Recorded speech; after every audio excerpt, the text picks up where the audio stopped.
ఇది దురదృష్టకరమైన సంఘటన. చలపతిరావు గారు ఆ మాట అంటాం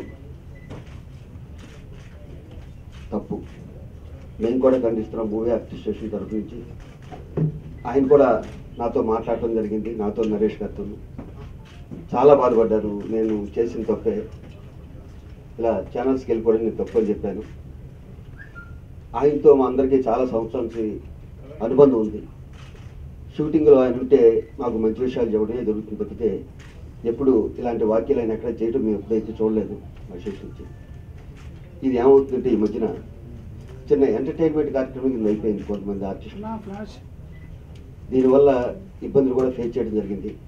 వాళ్ళు అనాలని అన్నారా, ఇలా అనకూడదు అన్న విషయం మాట నోటు దాటిపోయాక తెలిసిందన్నది ఇబ్బందికరమైన పరిస్థితి. ఈ విషయంలో చలపతిరావు గారు చాలా బాధపడుతున్నారు. ఆయన క్షమించమని అడిగారు. మేము కూడా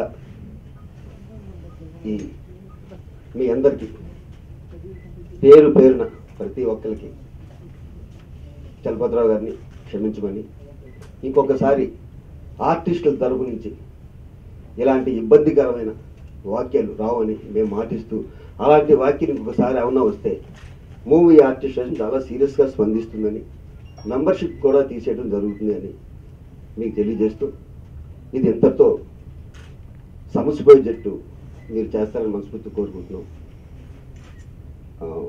అయితే చాలా పాపం ఆయన లాస్ట్ 50 ఏళ్ళ నుంచి తండ్రిగా, తాతగా, అన్నయ్యగా, బాబాయ్గా మనందరికీ సుపరిచితమైన వ్యక్తి. ఆయన లొకేషన్ ఉంటే చాలా జాలీగాను, చాలా హోప్ఫుల్గానే ఉంటుంది, ఒక అండగా ఉంటుంది.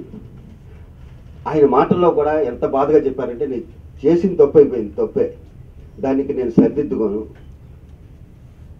క్షమించి వదిలేయమన్నట్టే ప్రాధాయపడ్డారు. క్షమించి మీరు వదిలేస్తారని ఇండస్ట్రీ తరఫున మేము చెప్తూ, ఇలాంటిది పొరపాటు ఇంకొకసారి జరగదని కూడా మేము మాటిస్తున్నాం.